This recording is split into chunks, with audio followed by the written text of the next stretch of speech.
You've probably heard the phrase that some things speak for themselves. No matter the application of the phrase, to say it speaks for itself means that whatever the object is, it is able to exist in a self-explanatory manner. Its presence alone is enough to convey the message. It entails a sort of what you see is what you get phenomenon, except of course, what you get is explained by what you see. And whatever cannot speak for itself needs a sort of intermediary to be explained. And perhaps the most common intermediary that speaks for that which cannot speak for itself is, funny enough, speaking. The general point is that more often than not, the usage of words implies that whatever we use those words for cannot explain itself by itself or for itself. Now, it doesn't always have to be words. It can be any intermediary, but you'll see soon enough why I'm focusing exclusively on words. And in most cases, the usage of words to explain what cannot explain itself is nothing to be ashamed of. That's what words are there for, and that's why we use it so often, and that's completely fine as well. For this is what demonstrates the power and potential of language. As Nietzsche said, the significance of language for the evolution of culture lies in this, that mankind set up in language a separate world besides the other world, a place it took to be so firmly set that standing upon it, it could lift the rest of the world off of its hinges and make itself master of it.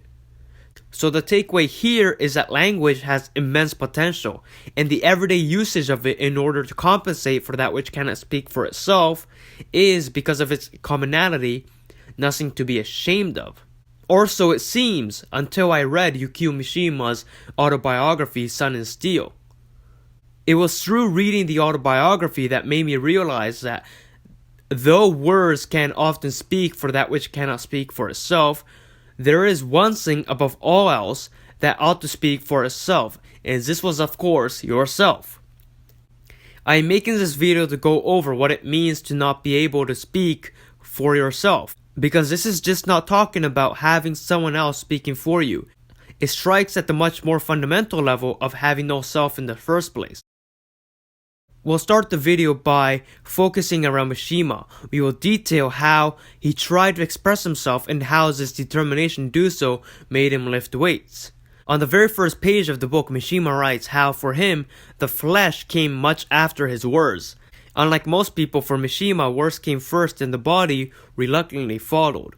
Now, what does this mean? And what were the consequences of this? The second question will answer the first. You see, across the subsequent pages, Mishima points at how language has a common domain.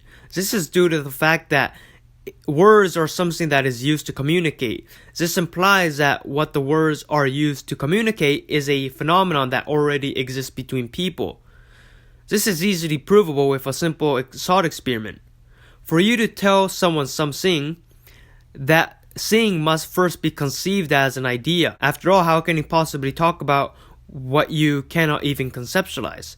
This means that that which is spoken, of course, comes before it is even spoken. A phenomenon is conceived, and then and only then can it be talked about. It is simply impossible for one to talk about something that cannot be conceived by more than one party.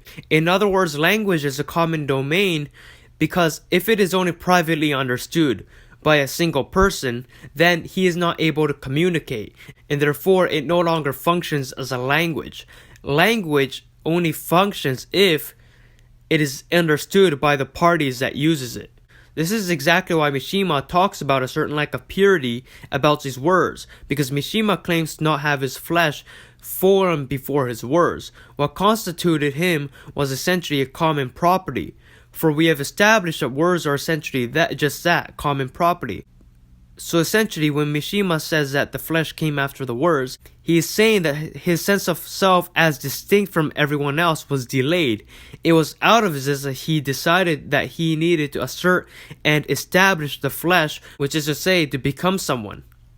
Therefore, not only was Mishima living vicariously through society using the same words that everyone else has spoken of, this society wasn't even living on behalf of Mishima. In fact, until he developed the flesh, there was no person for society to function on behalf of or against, for that matter. We've all heard of the meme, "We live in a society."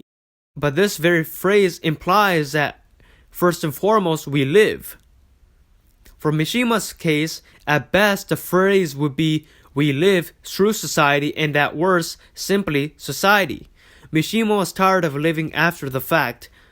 He was tired of being spoken for, and he understood that he needed to become a man. Now, it is important to note that, according to Spengler, what separates man from all the other animals is their potential to deviate from the norm. And this potential was born through the development of the hand. For Spengler, this is when man became man.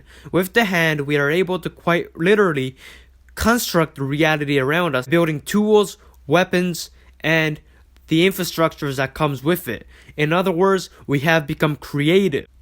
And not only that, we are now able to establish our creation onto the world through the establishment of buildings, tribes, or even a statue. This is all from the emergence of the hand, and with this, man emerged.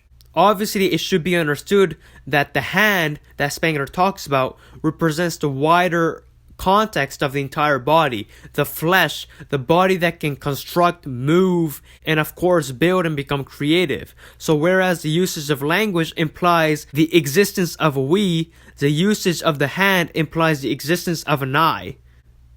Language is used to mobilize the already developed constituents of a society.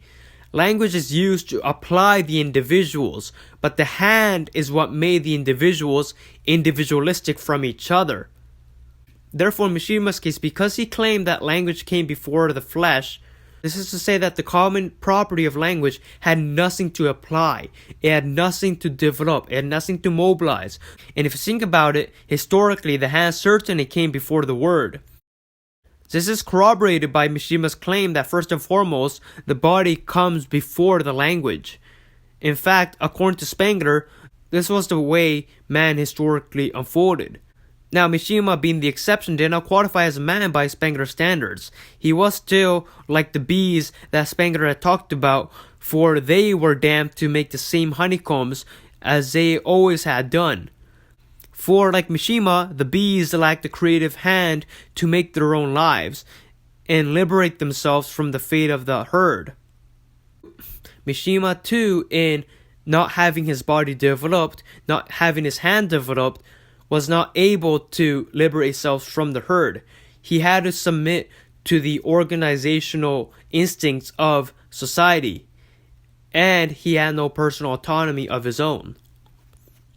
Mishima understood this. He understood that being a man implies having an active role and not merely a passive position in regards to how life will turn out. By developing the body, just as the first member of his mankind developed the hand, Mishima essentially developed the ability to be different. Different from who, you ask? To be different from everyone else, which is to become somebody. Unchained from the fate of mankind, the building of the muscles essentially was the building of the self and the assertion of independence. If the hand is used to create and deviate from the norm, then it is what enabled man to become man.